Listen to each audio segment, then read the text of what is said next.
तो मूवी का नाम है द ब्लेयर विच प्रोजेक्ट और ये मूवी रिलीज हुई थी 1999 में और रिलीज होते ही अपनी मार्केटिंग की वजह से ये मूवी सुपर डुपर हिट हो गई थी। तो आज की ये वीडियो है ब्लेयर विच प्रोजेक्ट का एक डीप एनालिसिस। तो अगर आपने अभी तक मूवी को नहीं देखा है तो गो एंड वॉच इट, क्योंकि यहाँ होने वाले हैं स्पॉयलर्स। और अगर जरा सा भी सोच रहे हैं देखने के बारे में या फिर कंफ्यूज हैं कि देखें या नहीं, तो इस ऊपर वाली वीडियो को देखें, आपको अच्छे से पता चल जाएगा। तो ब्लेयर विच प्रोजेक्ट को डायरेक्ट किया था डैनियल मायरिक और एडोर्डो सेंचेज ने। तो ब्लेयर विच प्रोजेक्ट एक फाउंड फुटेज फॉर्मेट की हॉरर फिल्म है जिसने मेन स्ट्रीम के अंदर फाउंड फुटेज जॉनरा को रिवाइव कर दिया था। तो अब इस मूवी की रिसर्च करते समय मुझे फाउंड फुटेज मूवीज के बारे में बहुत सारी इंटरेस्टिंग बातें पता चली, जो कि अपनी एक खुद की डेडिकेटेड वीडियो डिजर्व करती थी। तो इसीलिए वो वीडियो आने वाली है फाउंड फुटेज मूवीज के बारे में और specially found footage horror movies के बारे में नेक्स्ट वीक। तो लुक आउट फॉर दैट। जब इसके राइटर्स और डायरेक्टर्स ने इस फिल्म की स्क्रिप्ट लिखी तो उस समय इसकी स्क्रिप्ट सिर्फ 35 पन्नों लंबी थी और कास्टिंग के बाद जब शूटिंग शुरू हुई तो उस समय इसका बजट समथिंग अराउंड 35 से 60 हजार डॉलर था। और 8 दिन की शूटिंग के बाद 20 घंटे की फुटेज को काट के 82 मिनट की फिल्म बना दिया गया, जिसके बाद इसका बजट हो गया कुछ 2 से 7.5 लाख डॉलर्स के बीच में। अब इसके बजट पे मुझे यही इंफॉर्मेशन मिली जो कि बहुत अनरिलायबल सी है, क्योंकि मिनिमम और मैक्सिमम वैल्यू में इतना फर्क है कि इसके बीच में 3 ऐसी और फिल्म्स बन जाएं।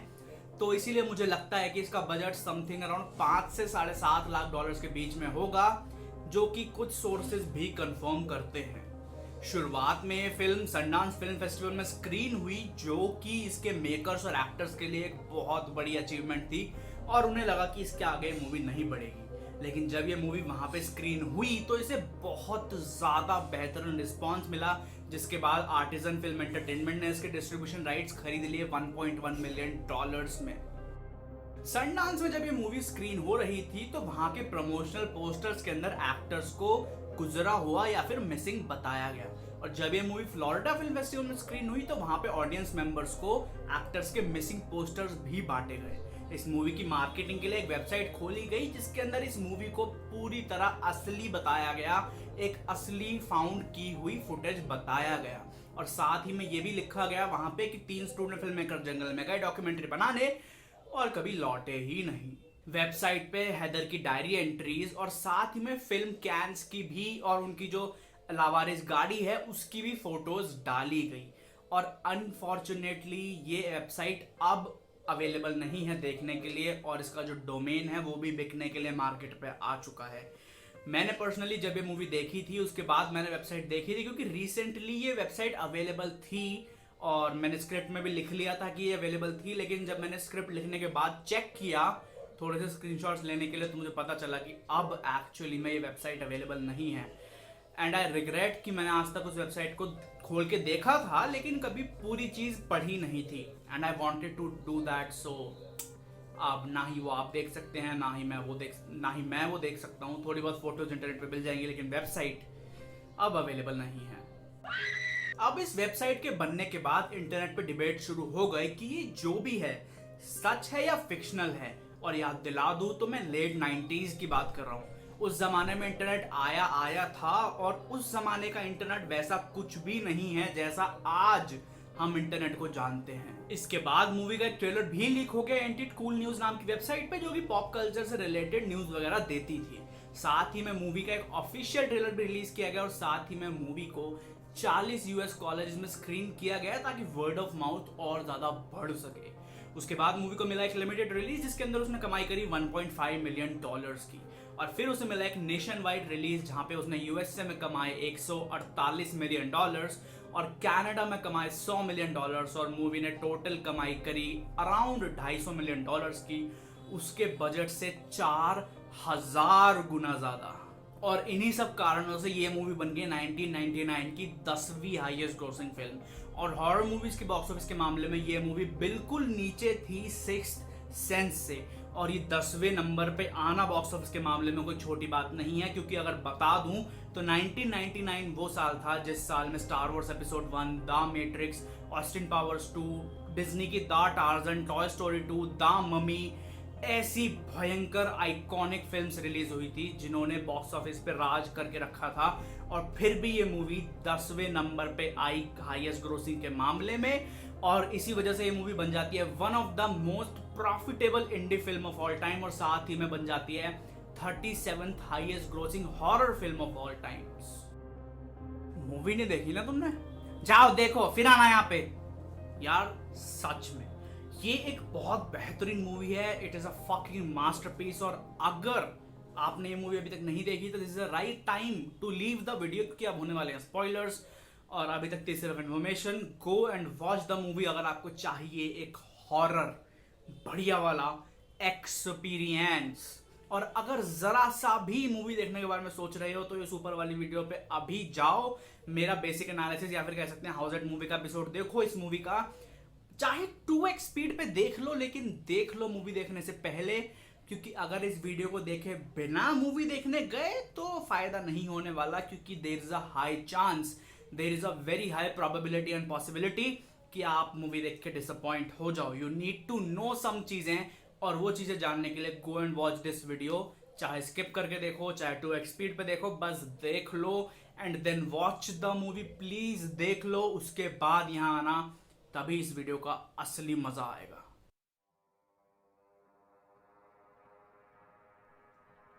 तो मूवी की शुरुआत होती है ब्लेयर विच प्रोजेक्ट के टाइटल कार्ड से, जिसके बाद आता है ये मैसेज जिसमें लिखा होता है कि अक्टूबर 1994 में 3 स्टूडेंट फिल्म मेकर्स बर्केटविल मैरीलैंड के पास एक जंगल से गायब हो गए एक डॉक्यूमेंट्री फिल्म बनाते हुए, और 1 साल बाद उनकी वही फिल्म की गई फुटेज बरामद हुई। उसके बाद हम मिलते हैं हेदर से, जो कि बताती है कि वो अपने घर को वीकेंड के लिए छोड़ के जा रही है। उसके बाद हेदर हमें दिखाती है अपनी डायरी और वो सर्वाइवर पर लिखी हुई किताबें जो कि उसने पढ़ी हैं इस ट्रिप पे जाने से पहले। उसके बाद हम मिलते हैं जॉश से, जो कि कैमरा संभालने वाला है, और साथ ही में हम देखते हैं कि इन लोगों के पास 2 कैमरा हैं, एक हेदर का कलर्ड कैमकॉर्डर और दूसरा ब्लैक एंड व्हाइट बड़ा कैमरा डॉक्यूमेंट्री शूट करने के लिए। उसके बाद वो दोनों जाते हैं माइक को पिकअप करने, जो कि साउंड वगैरह का इंचार्ज है, और हेदर के डायलॉग से हमें पता चलता है कि वो माइक से पहली बार मिल रही है। इसके बाद वो लोग करते हैं कुछ शॉपिंग। उसके बाद वो लोग बर्केट्सविल जाके डॉक्यूमेंट्री का पहला सीन शूट करते हैं, जहां हेदर बताती है कि इस टाउन बर्केट्सविल का पहले नाम ब्लेयर था, और वो ये भी बताती है कि ये बहुत छोटा और शांत इलाका है, और 200 साल पहले 20 फैमिलीज यहाँ आके बस गई थी। और फिर वो ये भी बताती है कि जिस कब्रिस्तान में वो लोग इस समय हैं, वहाँ ढेर सारे बच्चों की कब्रें हैं जो कि मोस्टली 1940 के दशक में गुजरे थे, और टाउन के लोगों का उस समय के बारे में कुछ खास कहना नहीं है, पर कहानियाँ कुछ और ही बताती हैं। ये सीन शूट करने के बाद वो लोग गाड़ी से टाउन के अंदर जाते हैं, जहां वो लोग टाउन के लोगों से उनकी ब्लेयर विच पे ओपिनियन मांगते हैं। अब शूटिंग के दौरान एक्टर्स को इम्प्रोवाइज करना था और रैंडम लोगों के इंटरव्यूज लेने थे, जिसमें से कुछ लोग वहीं के रहने वाले थे और कुछ एक्टर्स थे जिन्हें डायरेक्टर्स ने हायर किया था, पर इस बारे में इन तीनों एक्टर्स को कुछ नहीं पता था। वहाँ वो एक बुढ़े आदमी, एक जवान आदमी और एक औरत जिसके साथ उसकी बच्ची है, उनके इंटरव्यू लेते हैं और उनसे ब्लेयर विच के बारे में पूछते हैं। वो बुढ़े अंकल एक मिस्टर रस्टिन पार के बारे में बताते हैं, जो कि ऊपर पहाड़ में रहते थे, और 1940 की पतझड़ और सर्दी के समय ढेर सारे बच्चे गायब होने लगे। और एक दिन मिस्टर पार पहाड़ से नीचे टाउन में आए और उन्होंने कहा कि उनका काम पूरा हो गया, और जब पुलिस ने उनके घर की तलाशी ली तो वहाँ उन्हें 7 बच्चों की लाशें मिली। उस बच्ची के साथ वाली लेडी ने बताया कि 2 लोग उस जंगल में शिकार करने के लिए गए थे और एक घर जैसी चीज के पास पहुंच गए जहां कहते हैं कि ब्लेयर विच का साया था, और वो लोग वहां से हमेशा के लिए गायब हो गए। उस जवान लड़के ने बताया कि उसकी दादी बचपन में उन्हें ब्लेयर विच की कहानी सुना के डराती थी ताकि वो लोग सो जाएं। उस जवान लड़के ने यह भी बताया कि मिस्टर पार 2 बच्चों को लेके जाते थे और एक को कोने में खड़ा होने को बोलते थे और दूसरे को मार देते थे। और कोर्ट में मिस्टर पार ने बताया कि वो नहीं चाहते थे कि कोई उन्हें किसी को मारते हुए देखे, इसलिए वो एक बच्चे को कोने में मुंह करके खड़ा होने को कहते थे। और एक बेहतरीन फैक्ट ये भी है, जब वो लेडी इन तीनों को विच के बारे में बता रही होती है तो उनकी गोद में उनकी बच्ची बार बार उनके मुंह पे हाथ रखे जा रही होती है, जो कि स्क्रिप्टेड नहीं था।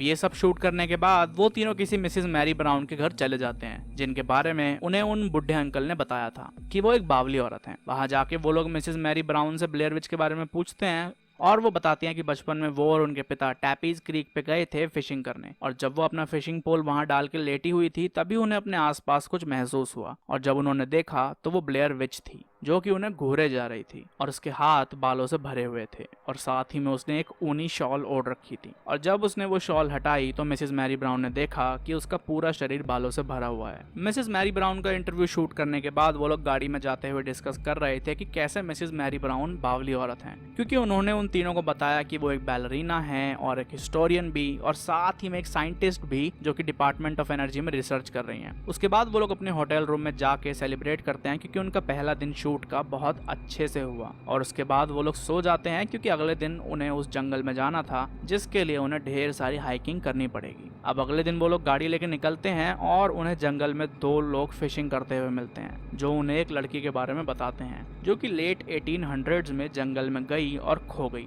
और 3 दिन बाद अपनी दादी की चौखट पर पड़ी मिली। और वो एक ऐसी औरत के बारे में बड़बड़ाती रहती थी जिसके पैर कभी जमीन को छूते नहीं थे। उसके बाद वो लोग जंगल में और अंदर जाते हैं जहां वो लोग अपनी गाड़ी खड़ी करके पैदल कॉफिन रॉक नाम की जगह के लिए निकल लेते हैं, और वो लोग वहां पहुंच के एक सीन शूट करते हैं जिसमें हैदर बताती है कि इस रॉक पे 5 लोगों के हाथों को एक दूसरे के पैरों से बांध के उनकी अंतड़ियां निकाल ली गई थी, वो भी तब जब वो पांचों जिंदा थे। और जब पुलिस को इस चीज की खबर मिली और पुलिस वाले आए तो वो 5 लाशें गायब थी, और वो किसने गायब की ये किसी को नहीं पता। उसके बाद बारिश होने लगती है और वो लोग थोड़ा दूर चल के ही टेंट खड़ा कर लेते हैं और सो जाते हैं। अगली सुबह जॉश बताता है कि रात को उसे टेंट के बाहर से खड़खड़ की आवाजें आ रही थी। उसके बाद वो लोग निकलने के लिए तैयार हो जाते हैं और हेदर ऐसे ही बताती है कि कल वो लोग थोड़ी सी देर के लिए खो गए थे पर अब वो लोग एकदम सही रास्ते पे हैं। उसके बाद हम एक्सपीरियंस करते हैं ब्लेयर विच प्रोजेक्ट का एक्सट्रीम रियलिज्म, क्योंकि इस मूवी में हमें कोई बेहतरीन सिनेमाटोग्राफी या कैमरा मूवमेंट्स नहीं दिखने वाले, ना ही हमें कोई बेहतरीन पिक्चर क्वालिटी दिखने वाली, क्योंकि ये पूरी मूवी ग्रेनी है और कैमरा शेक से भरी हुई है इस हद तक कि थिएटर में बैठे हुए लोगों को लिटरली इसके कैमरा शेक्स की वजह से मोशन सिकनेस भी फील होने लगी थी। पता है, जब मैंने पहली बार टेक्सास चेनसो मैसेकर देखी थी तो उसमें भी शुरुआत में एक नरेशन आती है जैसे ये कोई पिक्चर नहीं एक डॉक्यूमेंट्री हो, और उसकी पिक्चर भी ग्रेनी थी और उसे देख के मेरे अंदर से आवाज़ आई कि ये एकदम डॉक्यूमेंट्री जैसा फील दे रही है। टेक्सास चेनसो मैसेकर तो सिर्फ डॉक्यूमेंट्री की फील देती थी, पर ये तो है ही कतई डॉक्यूमेंट्री, या टेक्निकल भाषा में कहें तो एक मॉक्यूमेंट्री। अब सुबह जब वो लोग निकल जाते हैं तो बहुत देर चलने के बाद जॉश और माइक हैदर पे चढ़ जाते हैं क्योंकि वो लोग कई घंटों से चले जा रहे थे, और इसी सब की वजह से उन तीनों में बहस हो जाती है। अब यहाँ हैदर कह रही होती है कि वो लोग सही रास्ते पे हैं, पर जॉश और माइक परेशान हो चुके थे चल चल के, और जॉश हैदर से मैप मांगता है खुद देखने के लिए। और यहीं पर हमें माइक बताता है कि ये मैप पढ़ना उसके लिए अरबी पढ़ने जैसा है, और हैदर उन दोनों को अश्योर कर देती है कि वो लोग सही रास्ते पे हैं और अपनी अगली लोकेशन पे पहुंचने ही वाले हैं। अब उस अगली लोकेशन पे पहुंच के वहां उन्हें ढेर सारे पत्थरों के ढेर मिलते हैं जिन्हें देख के हैदर की बत्ती जल जाती है, क्योंकि मिसेस मैरी ब्राउन ने भी पत्थरों के ढेर के बारे में कुछ कहा था। अब ये सब शूट करते समय माइक एक पत्थर के ढेर को गलती से गिरा देता है और हैदर उसे वापस पहले जैसा कर देती है। उसके बाद रात होने पर वो लोग अपना कैंप लगा लेते हैं,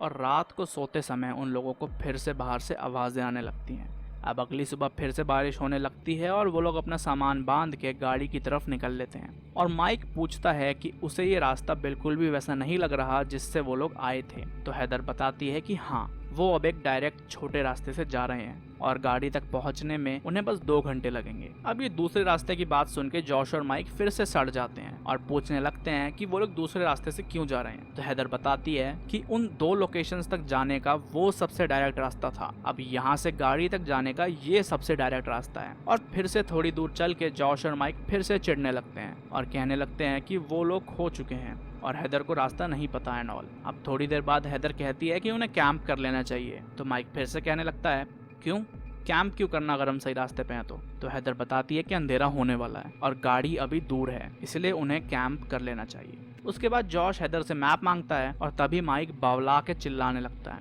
अब अंधेरा हो जाता है और जॉश और हैदर बात करते हैं कि उन्हें कल तक कैमरा और कैमरे की टेप्स भी वापस करनी है, और हैदर कहती है कि कल तक हम सब वापस कर देंगे। तो जॉश कहता है कि कल सुबह 9 बजे उसे काम पे होना चाहिए था, पर अभी तक तो वो यहीं फंसा हुआ है। उसके बाद वो लोग कैंप लगा लेते हैं और फिर से रात को उन्हें वही आवाजें आने लगती हैं।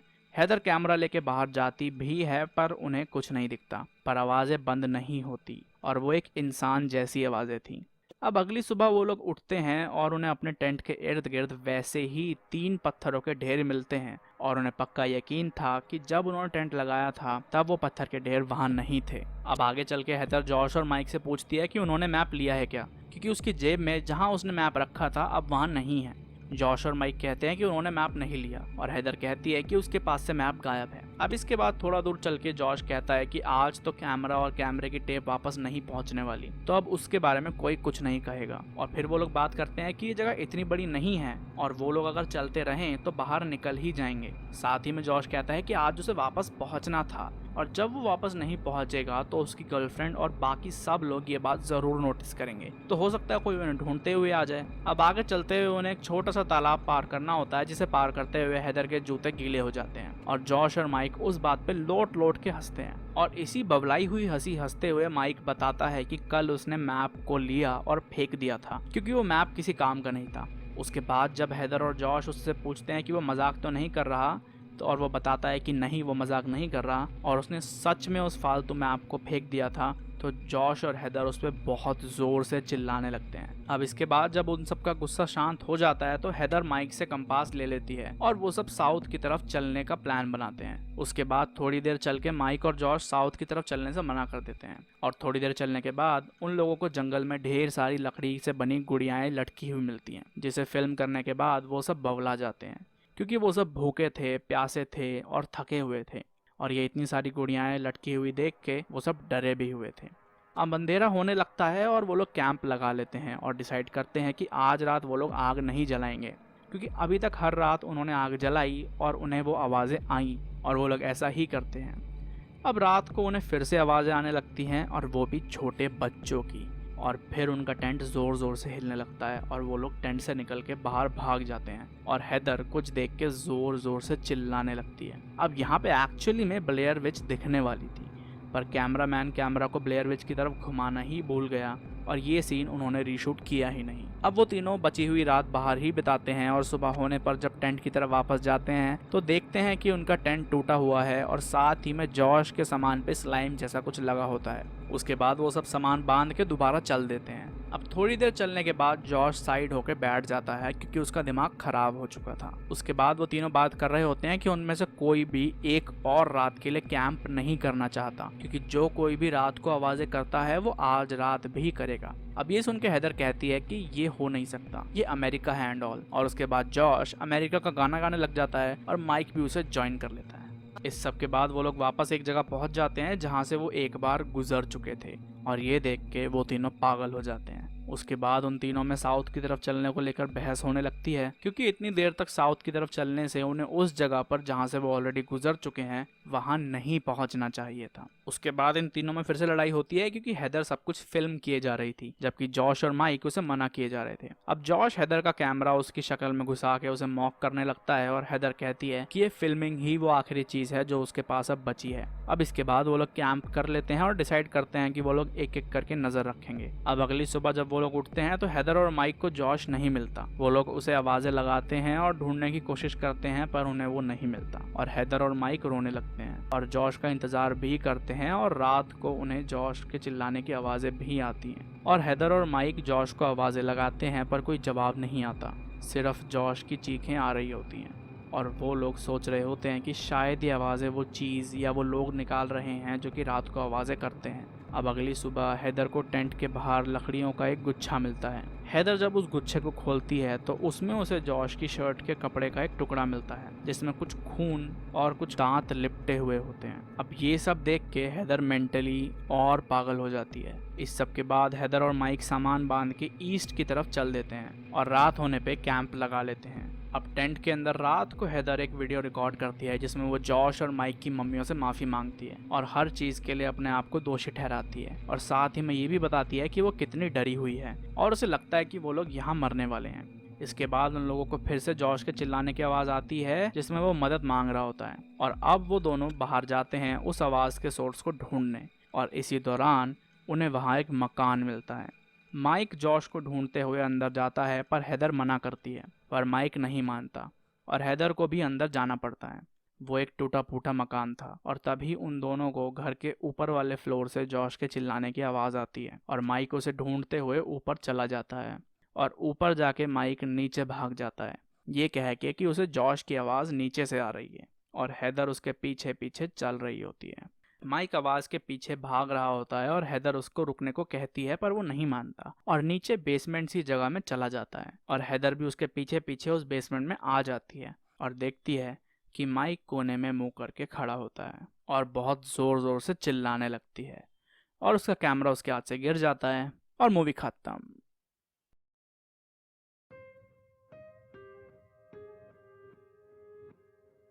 जब ये मूवी बनी तो इसमें इन्वॉल्व लोगों को लगा कि हद से हद इस मूवी को एक टीवी पे रिलीज मिल जाएगा, लेकिन इसे सिर्फ एक नेशन वाइड रिलीज ही नहीं मिला, साथ ही में ये रातों रात एक फिनोमिनन बन गई।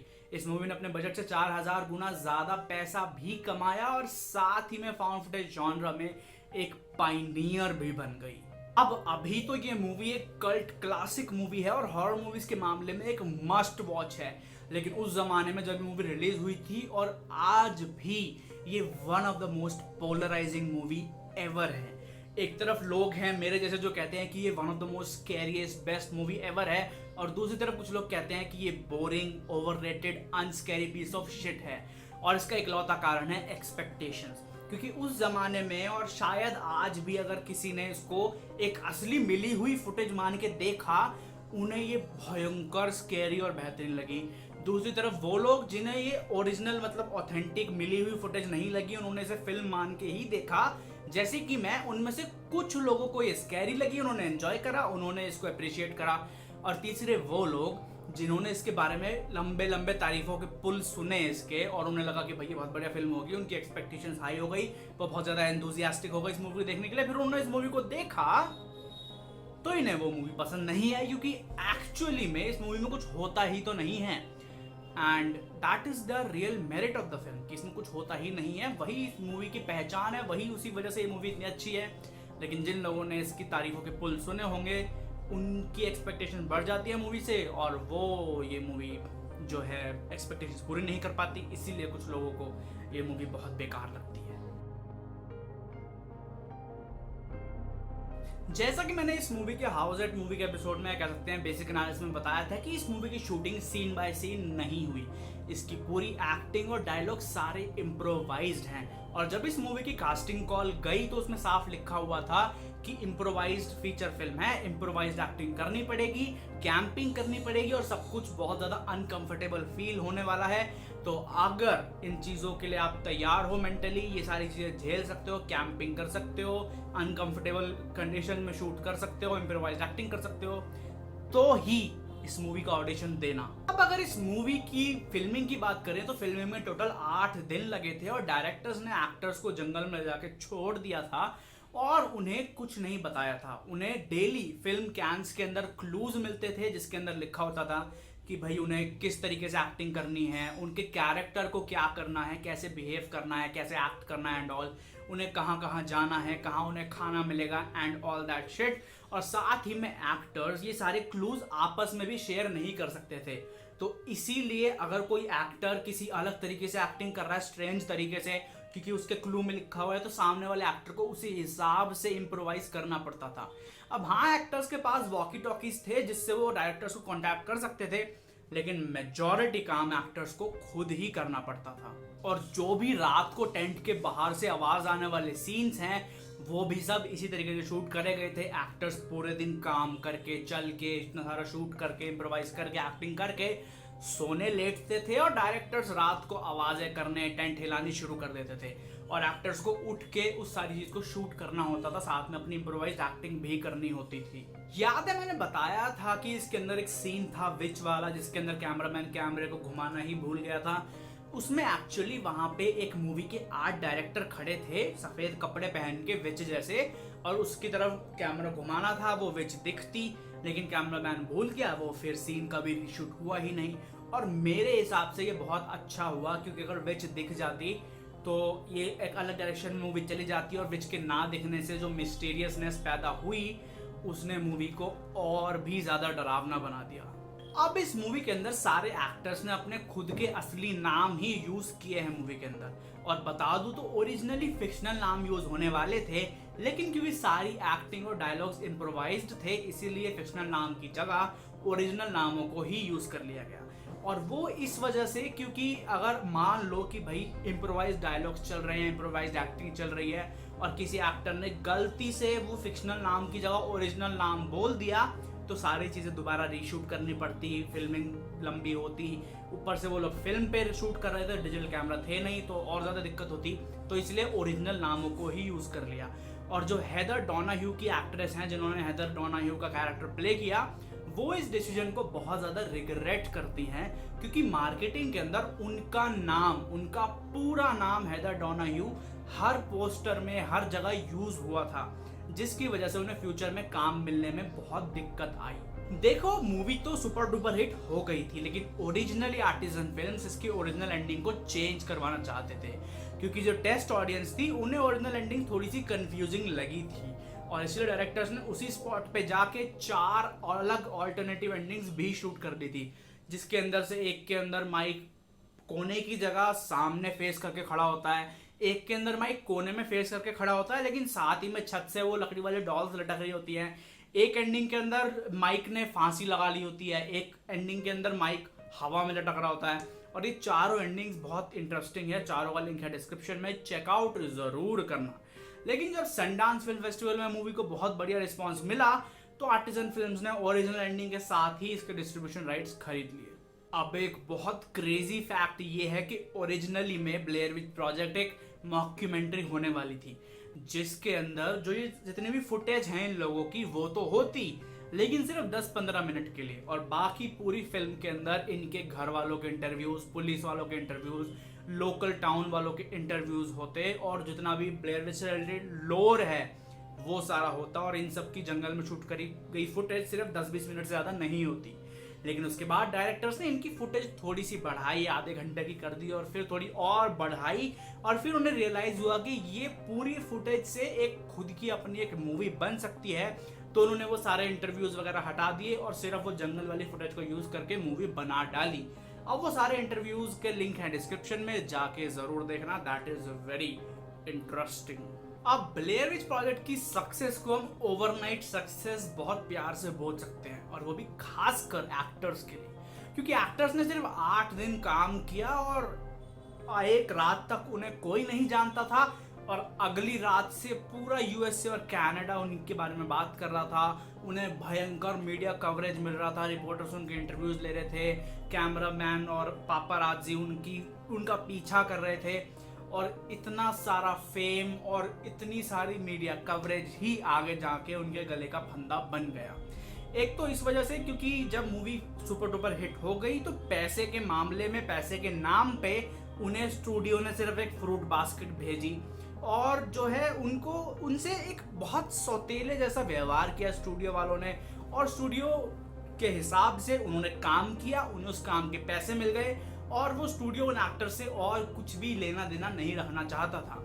हाँ ऑफ कोर्स मीडिया कवरेज मिली, लेकिन मॉनेटरी टर्म्स में कुछ नहीं मिला, और वो मीडिया कवरेज धीरे धीरे करके घट गई, और सारा का सारा फेम, वो सारा इतना इस लेवल का फेम मिट्टी में मिल गया। ना ऑफ कोर्स वो एक्टर्स आज भी फेमस है, आज भी उनके इंटरव्यूज होते हैं, लेकिन जिस भयंकर हाइप से जो है उनके इंटरव्यूज हुआ करते थे एक जमाने में, वो अब नहीं होते ऑब्वियसली। और जब इतनी कम उम्र में इतनी ज़्यादा मीडिया कवरेज, इतनी ज़्यादा अटेंशन किसी को मिलती है, तो वो किसी भी इंसान को 7वें आसमान पर चढ़ाने के लिए काफ़ी होती है। और इसी सारी हाइप की वजह से तीनों एक्टर्स को अपने आने वाले करियर में काम मिलने में बहुत दिक्कत हुई, और जो काम मिला भी ब्लेयर विच के फेम ने उस सबको ढक दिया, क्योंकि काम कुछ भी हो, चाहे इंटरव्यू किसी भी बारे में हो, किसी भी नई मूवी या टीवी शो के बारे में हो, सवाल सिर्फ ब्लेयर विच के बारे में ही पूछे जाते थे। और लिटरली एक्टर्स ने खुद कहा कि काश ब्लेयर विच प्रोजेक्ट ने इतना पैसा ना कमाया होता, उसने सिर्फ अगर 8 या 10 मिलियन डॉलर्स कमाए होते तो वो उसी में बहुत खुश हो जाते। और इस वाले इंटरव्यू का लिंक है डिस्क्रिप्शन में, बहुत ही इंसाइटफुल और बढ़िया इंटरव्यू है, go and check that out. और ये एक बहुत बढ़िया बात बताता है हमें ओवरनाइट फेम के बारे में। और साथ ही में वो लोगों ने और भी बातें डिस्कस करी इंटरव्यू में कि कैसे 5 से 10 साल तक वो लोग आपस में ही नहीं मिले, कैसे इतने सालों तक जो है उनमें से एक एक्टर जो कि माइक के एक्टर उन्होंने तो एक्टिंग भी छोड़ दी थी, और जो बाकी 2 एक्टर्स हैं उन्होंने कुछ खास नहीं उखाड़ पाए वो अपने एक्टिंग करियर में ब्लेयर विच प्रोजेक्ट के बाद। और जो भी काम उन्हें मिला, एक तो काम मिलना मुश्किल हो गया, ऊपर से जो मिला वो भी कुछ खास नहीं कर पाया, क्योंकि उस एक्टर के अंदर जिसके नाम से कैरेक्टर उन्होंने ब्लेयर विच प्रोजेक्ट में देखा, सबको सिर्फ वो कैरेक्टर दिख रहा था, कोई भी उस एक्टर को नहीं देखना चाहता था। और इसी वजह से जो है करियर के लग गए उनके तीनों एक्टर्स के। तो गो एंड वॉच दैट इंटरव्यू, बहुत बढ़िया इंटरव्यू है वो। चलो अब बात करते हैं इस मूवी की थियोरीज के बारे में। इस मूवी के अंदर मिस्ट्री भरी हुई है, इस वजह से इस मूवी के ऊपर कई सारी फैन थियोरीज बनी हैं। और ढेर सारी थियोरीज हैं जैसे कि मैरी ब्राउन ही ब्लेयर विच थी एंड ऑल वगैरह वगैरह वगैरह वगैरह।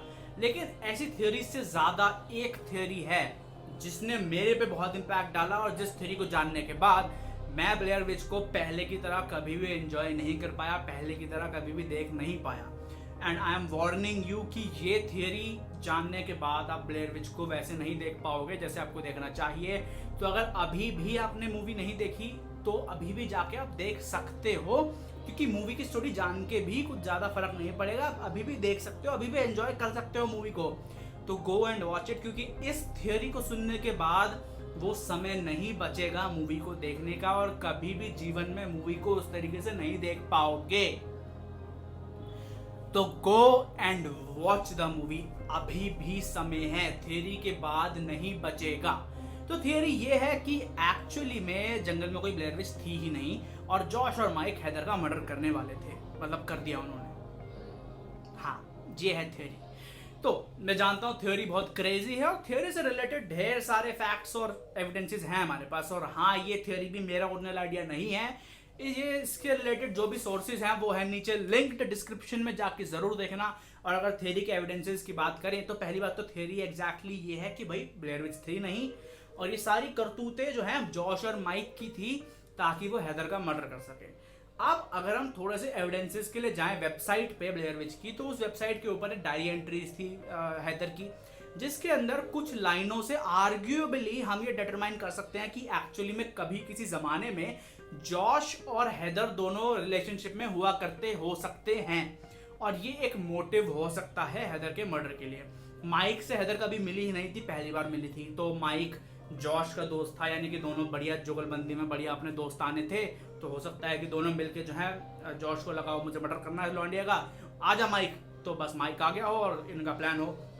दूसरी चीज, अगर हम देखें मूवी के प्लॉट को, तो पहले वो लोग कॉफिन रॉक पे जाते हैं, उसके बाद वो लोग सेमेट्री पे जाते हैं जहां पे उन्हें वो पत्थरों के ढेर मिलते हैं, और वहां से फिर वो लोग गाड़ी की तरफ जाते हैं, और माइक ही वो प्राणी है जिसने मैप को फेंक दिया।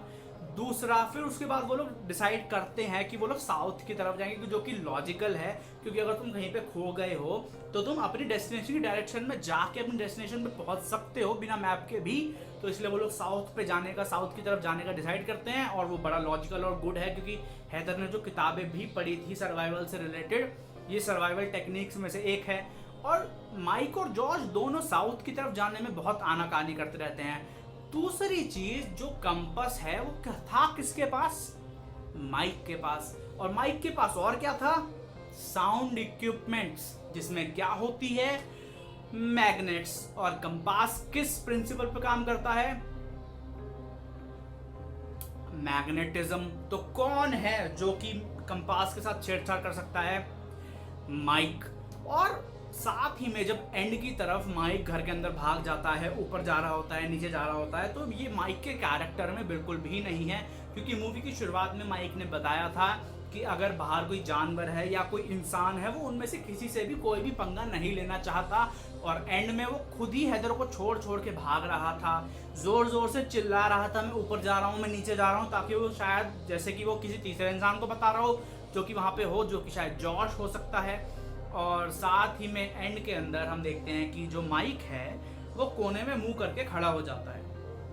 अब अगर ध्यान दिया जाए तो हमें इंटरव्यू से लोगों के और किसी भी चीज से जो भी ब्लेयर विच के बारे में पता चला है वो सब कुछ बहुत ही वेग है। लेकिन जो कोने में मुंह करके खड़ा होने वाली बात थी वो तो मिस्टर रस्टिन पार के केस से रिलेटेड चीज थी, जहां पे वो दो को लेके जाते थे, एक को कोने में मुंह खड़ा करने को बोलते थे, दूसरे को मार देते थे, और ये बात तीनों ने साथ में जानी थी। तो देयर इज अ पॉसिबिलिटी कि ये सब उन दोनों का करा हुआ हो हैदर को मारने के लिए। और साथ ही में माइक, क्योंकि साउंड इक्विपमेंट का जो है वो था इंचार्ज, तो इसीलिए बाहर से जो भी आवाजें आ रही हैं उनको भी माइक ही बजा सकता था, चला सकता था, और माइक वो सारी चीजें कर सकता था। अब सबसे पहले ये थियरी तुमने सुन ली है, नीचे कमेंट में जाओ और मुझे अभी के अभी बताओ कि इस थियरी के बारे में तुम्हारा क्या कहना है, क्योंकि अब मैं बताने वाला हूं अपनी ओपिनियन, तो पहले ही अपनी बता दो।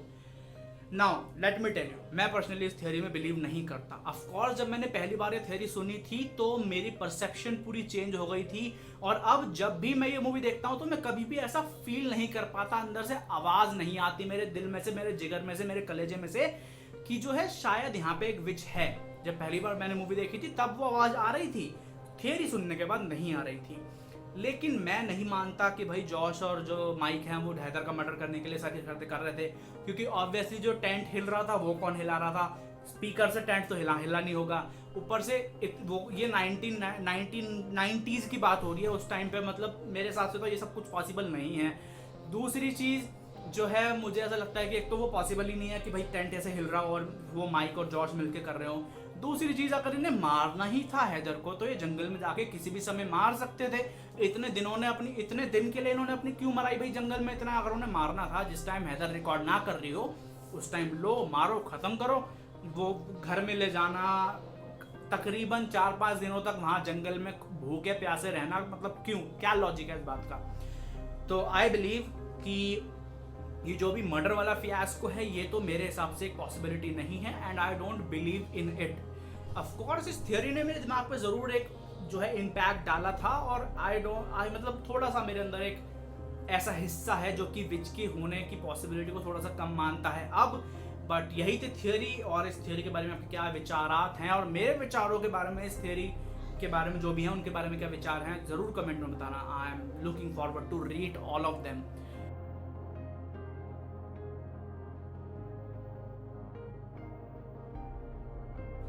तो मेरे हिसाब से ये मूवी एक मास्टरपीस है, क्योंकि जब मैंने पहली बार ये मूवी देखी तो मुझे इस मूवी के बारे में कुछ आइडिया नहीं था, और इसीलिए मैंने इस मूवी को बहुत एंजॉय करा, और मुझे one of the most scariest movie भी लगती है।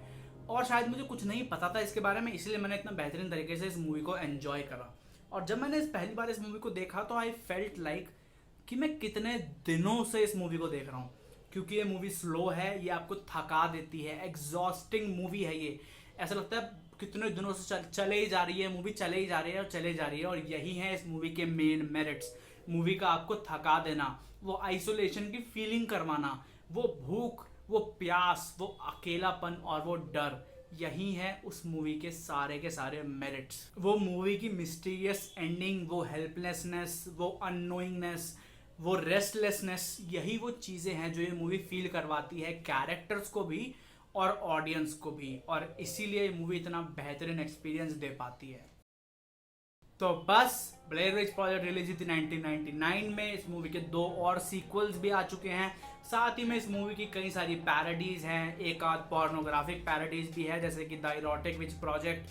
और बस यही था मेरा द ब्लेयर विच प्रोजेक्ट का डीप एनालिसिस, जहाँ पे मैंने हर चीज़ के बारे में बात करी। और अगर अभी तक आप इस वीडियो को देख रहे हैं तो आई एम अज्यूमिंग कि आपको ये वीडियो सच में बहुत पसंद आई है, और अगर ऐसा हुआ है तो आप मुझे ट्विटर और इंस्टाग्राम पे फॉलो कर सकते हैं। इंस्टाग्राम पे मैं फैक्ट्स और किस तरीके से मैं वीडियोस क्या बिहाइंड द सीन्स और वीडियोस में क्या क्या काम चल रहा है उसके बारे में डालता रहता हूँ। ट्विटर पे मैं न्यूज़ वगैरह रीट्वीट कर देता हूँ, तो you can follow me there if you want to. और बस thank you for watching, thank you for giving me this really long watch time, and thank you for watching.